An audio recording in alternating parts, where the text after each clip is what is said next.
qualify for the playoff thing, which is a bit annoying. But yeah, which ain't good because there's another 2 games, isn't it? I think. Yeah, it's another 2 games in February, I think it is. So yeah. But you're away. You've got Juve away. That's I'm really intrigued with that one. Just because you guys, it was a mad one for you lot because you did well against Forest, but then you looked every bit as poor again against Palace. Yeah, I know. I thought again.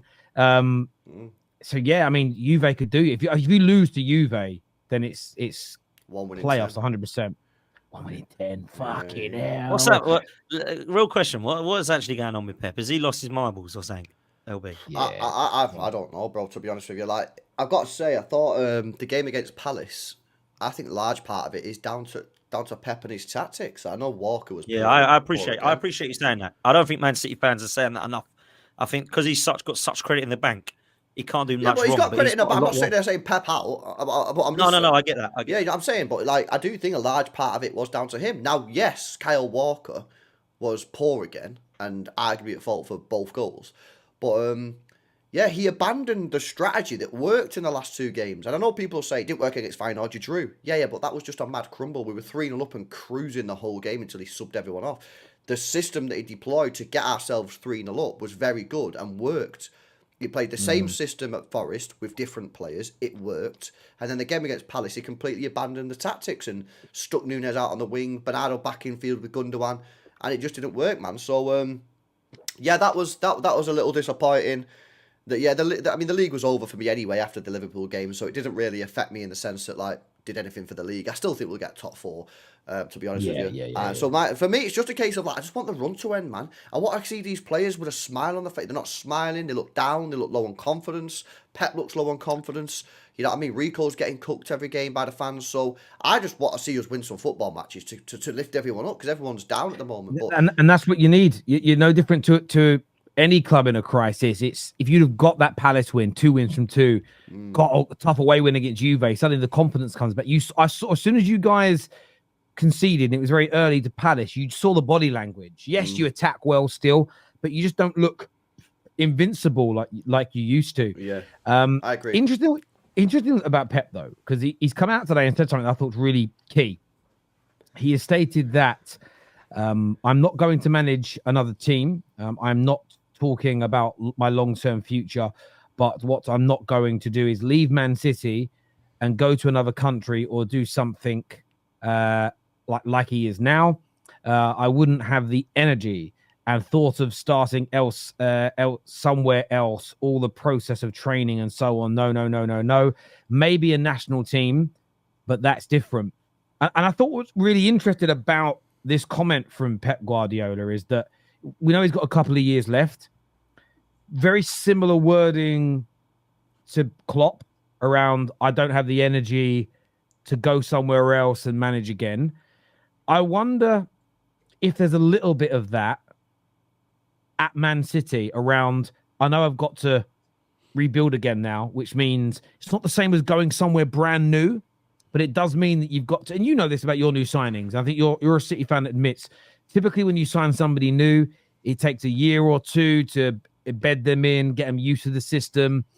If you do need a bit of an overhaul of your squad, 4 or 5 new players in, 4 or 5 new players out, I do worry that if he is feeling like, I don't even want to manage another club again after this, getting close to that kind of retirement age, if that's also playing a part in the slight decrease at your club. Maybe it is. I think we said them a number of times. Some players are out of form. There's injuries. Some players are not good enough. But could there just be that Pep, and by the way, no one would blame him. He spent the best part of a decade there. He's been the best manager of his generation. He's phenomenal. He's world-class. But it's interesting that he's basically saying he's going to retire from club football when he leaves City. But the fact that you can see that horizon now, I just wonder whether that creeps into the dressing room. I always remember when Fergie announced his retirement in 2003 or 4, United fell off that season. And it wasn't until he announced that he was reversed that decision that they started to improve. And I don't know. I read it. I mean, listen, as a United fan, I'm not just glad that he's going to leave City in a couple of years. I'm glad he looks like he's going to retire from club football because he could never hurt my club again. I mean, me too. I don't want him to go to another club. So when he leaves City, I think he's destined for England after Tuchel, if I'm being honest with you. You know, they only give Tuchel, an 18-month contract, something like that. there was talks, weren't there, that the FA did contact Pep Guardiola to say, before he signed this new contract, to say, do you want to take City? Do you want to take City? And he said no. He's saying that he wants to manage a national team. I think he's always said that he fancies a national team. Would he manage Spain? Don't know. Brazil, maybe an option. I think he's going to manage the England squad. I think do this 2 years, yeah, and then I think he'll do England, and he'll take us for 2028 and maybe 2030. See, I'd love that. And that's also one of the reasons why I don't slag Pep. I criticise, think he does wrong, but it's one of the reasons why I don't go at him, because it's just going to look so stupid one day with all these clips of people calling him a checkbook manager or an overrated and and then going, love you, Pep, when he becomes their national coach. I'd love that. And also, listen, I'm really shameless in this. I hope he does do 2 more years and then retires, because then he can't ever win 13 Premier League titles. Because I am a bit worried that if he stayed another 10, 15 years, he could take Fergie's records, and I hope he doesn't. And I hope he goes. It's also interesting because I would remember the one thing he said about Fergie when Fergie retired. I remember listening to him talk, and he said, like, what impressed you the most about him? And I'm not going to do the Pep voice, but he basically just said, I don't know how he has maintained the energy in one place for a quarter of a century and maintain the standards. And it's one of the reasons why I look at Fergie in such a great way, not just because he was my manager, to do that when you've literally seen Klopp in the last year say, I'm just burnt out. Pep's now essentially saying, I've got 2 years left, I can't go again. It just shows the brilliance of, but not just the brilliance of what Fergie did, but also football fans have got to, Man United especially, we're never having that again. It's so rare. Like, just it was what it was. It's so hard to get someone to maintain that for that long. And yeah, I'll be happy if he goes. But 25 years he did. Wenger did 22. Did he do 25? Yeah, 20. He joined in 1985, just before I was born, and he left in 2013. So whatever that is, 26, I think. Wow, that's insane. Absolutely insane. Yeah, it won't happen. That won't happen again. And I look at what Pep is at the moment. I still don't write Manchester City out of this title race 100% because I don't think anyone ever can. But if you look at the way they're playing, it just ain't good enough. 1986 he joined. It was almost 27 years he was at the club, 26 and a half years. Yeah, there you go. That's just outstanding, And I don't know. I still think Manchester City can get to January. I think they will do something, and I think that they'll go on to win trophies. That's just what they do, right? Well, Bruno G's linked in what I've read. It could be 50 to 60 million. How? That's what one. Because I think Newcastle need to sell. Eddie Howe's already come out and said they need to sell for FFP. Oh no! I checked their transfer marked spending right over the last 3 years. They've spent a lot of. I didn't know this. They spent a lot of money, Newcastle, and they've hardly sold anybody. They've hardly made any, the net spend. They've not got no money into the football club. So I do think they're in a bit of a trouble. How much we can get him for, I don't know. But I'd get him. I'd pay up to 85 mil. He's just turned 27. You'd have him for a good 5, 6, 7 years. And I think he's exactly what this team needs. A little bit of aggression in that midfield because it's too soft. De Bruyne said it himself. So our midfield's too soft, man. Do you know what I mean? So, yeah, if we can get Bruno G in January, then we've got a chance of winning the FA Cup and or the Champions League. But as for the Prem's no, we ain't doing the Prem, man. We ain't doing the Prem. Do you just need that? Do you just need that signing, though, LB? Do you need more than that? No, we need more. But for a competent 11, fitness wise, put Bruno G in there with Kovacic and De Bruyne, Foden, Haaland, Doku, and then a flat back four of Ake, Gvardiol, Diaz, and Akanji. That can win a Champions League one-off match. You know what I mean? You don't have to be the best team in Europe to win the Champions League. Do you know what I mean? So. We've got a chance of winning the Champions League if we get him, if players can stay fit, but the Prem's just too far gone. Because the thing is, right, you talk about getting to January, that means we're going to win our next 4 Premier League games. And I'm sorry, but that's just arrogant for any City fan to say we're definitely going to win our next 4 Premier League games. We've won 1 in 9. Do you know what I mean? We've won 1 game in 9. So to say that we're going to beat United, Villa, Everton and Leicester with chest, I think is kind of a bit arrogant, to be honest with you. So I'm just sitting here saying, no worries, if we beat them all, if we win all 4 of them games, see where we're at in January, maybe we could be in one. But I don't think we will win all 4 of those games. And then it's already 11 points. You'll beat Everton and Leicester. The derby, you never know. Villa, you flip of a coin. Yeah, that's the thing. That's why I'm just chilling, man. I'm like, just get me top 4 and have a good chance at this Champions League and FA Cup. And if we can win an FA Cup or a Champions League in a terrible season, that's fucking insane, isn't it? Imagine winning an FA Cup. Like United won an FA Cup last year in a terrible season. Do you know what I mean? How many teams win trophies in awful years? Yeah, listen, I think I agree. I think predicting winning that many games on the bounce right now is just ridiculous. You don't look good enough to do that. But Bruno Guimaraes, if you can get him for that kind of money, I mean, you're going to have. What I'm intrigued to see is, I mean, it's probably still going to be a red cartel that gets blamed for that. It'd be the red cartel's fault, obviously, but it would be an excellent signing for you. I think he needs that move. It's your fault all the time, man. You know what I mean? The red cartel always is Man to blame United's for fault. everything. I do feel a little bit sorry for Newcastle, but if you've looked at their spending, they've not got any money in. It's actually mad. I think 1 year in the last 3 years, they actually didn't get a single penny in, according to Transfermarkt, which is wild. Like, not a single pound in sales. So, yeah, they're clearly in trouble. I can't believe this FFP thing has so messed them up, man. Like, big time screwed them over, hasn't it? Like, let's just be real. Like, it's come in and been, like, hunted down at the wrong time for them. Do you know what I think's happened with it, right? Genuinely what I think. I don't think people took it seriously. I feel that people thought that, we'll be all right. We'll be able to write this off and write that off and it'll be okay. And I just feel that I reckon if the clubs could go back 5-6 years ago and kind of start again, they would all spend a lot less and they would all charge a lot less. And I think that everybody got greedy.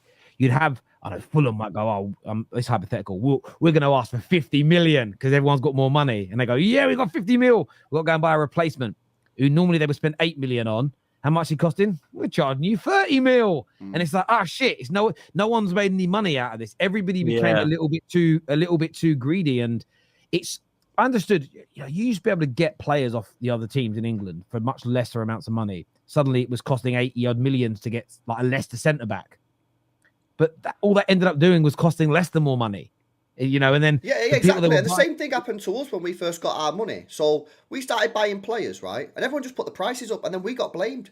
It's like, you've inflated the market. It's like, no. Not our fault that we tried to buy Jolie and Lescott from Everton, and they went 25 million. It's like, what we meant to do is not buy anyone. Everyone knows we're rich. Everyone knows we've got the cash. Yeah. So what we just meant just never buy players because everyone's going to rip us off. We've got to buy players. If we've got the money, we're going to have to spend it. It's like, you're right. At the end of the day, like, is it really the buyer's club, the buyer's fault, or is it actually the seller's fault? They're the ones that have inflated the market by saying you got their cash, so we're going to charge you this. Yeah, it's like the housing market. Who is it that really inflated it? Was it the people buying the houses or people selling the houses? It was the people that were saying, I could charge anything I want because they'll give a mortgage for anything people want, and it spiraled out of control. There's a comment here that says, Terry, Pep never buys from the top six players, top six best players to wearing them, bro. Pep don't do that. He goes outside of England. Are you trying to suggest that Fergie only bought players from the top six? Let's go through that. We know he bought Van Persie in the summer of his last season, so cool. The year before that, he bought a player from Blackburn and one from Villa. Season before that, the only Premier League club he bought from was Fulham. Season before that, Wigan. Season before that, he bought Berbatov from Tottenham, but there was no such thing as a top six in 2008. There was a top four. So, no, he didn't. Season before that, West Ham, he got Carlos Tevez from. Season before that, Spurs, Michael Carrick. Spurs weren't nothing back then. Season before that, now, we're all the way back in 2005 here, by the way, now. Fulham, we got Van der Sar from Fulham. They definitely weren't a top four team. Season before that, we got Rooney from Everton. Everton were not a top four team. They weren't the year after, but they weren't a top four team. Year before that, we got Louis Saha from Fulham. They weren't a top four team. 2002, we got Rio Ferdinand from Leeds. Decent team at the time, so I'll give you that one, even though they're not in the top six now. Season before that, we bought Roy Carroll from Wigan. Season before that, we didn't buy anybody. In 2000, we bought nobody from a Premier League team. In 1999, nobody. No, we bought Mark Bosnich. We got Mark Bosnich on free, so no, we weren't from anybody. We got Dwight York from Aston Villa, who weren't a top four team. In 98, we got Henning Berg from Blackburn in 1997 and Sheringham from Tottenham. They weren't top four teams. Season before that, we didn't buy anyone from an English side. 1995, we bought a player from Luton. They might have been. We got a player also for £500,000, Tony Cottee from City. I didn't remember that. Andy Cole from Newcastle. They were a big team when we bought them in 94, so I'll give you that one. We're going back to 94 now. We've gone back 30 fucking years, and we've got like 3 examples. 93, No top 4 team we bought from. We got from Forest. We bought Cantona from Leeds. Give you that one, maybe a big team back then. Paul Parker from QPR. Dennis Irwin from Oldham. Big up Oldham, top 4 team, mate. 1989, Middlesbrough, big up top 4 team, mate. 1988, Mark Hughes from Barcelona. Well, they're the one in the Prem, Barca, aren't they? 1987, Brian McClare from Celtic. What a big team. We did buy from a big team back then, though. We bought Viv Anderson from Arsenal in 1987.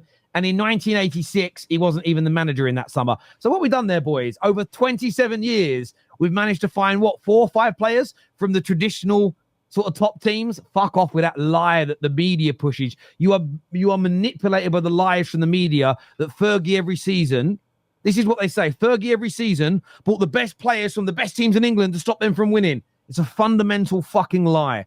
We were only the biggest spenders in a summer on 3 occasions in those 27 years as well. Fucking lying media scumbag pricks. Anyway, sorry. I always You're on one today, aren't you? He's on one today. Yeah, no, man. I'm sick and tired of Man United being fucking lied about. It gets on my nerves. And the lies about Sir Alex Ferguson are they're just ridiculous. The things, some people say it was easy for him. He didn't go up against any decent teams. This man was managing when fucking Clough was about, bruv. People don't even realize how good certain teams in the early 90s, how good the Evertons were, how good the Leeds were that he was up against. Up against Wenger's fucking Arsenal. Up against a Newcastle team that should have won the league twice and that we stopped them. Up against the early money of both City and Chelsea, like we'd never seen before, where you could spend £1 billion and no one cared and no one could believe it. Saw them all off. Mugs had it fucking easy. Honest to God, what a load of shit. Ask LB about Bruno G, 66 million quid. We kind of already done that. I'll pay 85. There you go. I think it's me. Oh, just to help out your oil brothers. Yeah, help them out, innit? Do you know what I mean? We got the cash. I get that. Yeah, you probably have. Would you rather have him than Zubimendi, LB? Yeah, I would rather have him than Zubimendi, yeah. He's What, more Premier aggressive. proven, Well, yeah, Premier League, but he's more what we need. He's more physical. We need physicality in our midfield, man. Our midfield is... You can play in both as well. You can play in the 6 and the 8, Bruno. Yeah, no, I like him. I like Bruno. But, Yeah, bro, so that's what they say. But I'd pay 80, 85, whatever. Like, don't bother me. It's not my money. That's what I always say. Like, I don't care what people spend. Like, it's not my cash, innit? You know what I mean? I'm not going to City dividend. don't really spend much money, do they, anyway? So I can see why Nah. you Spend 25 never. million euros in the summer, mate. You know what I mean? and the rest of how And much you guys spent over out the here last spending decade. 75, more than double the amount of my football club, and still only 2 points ahead of us.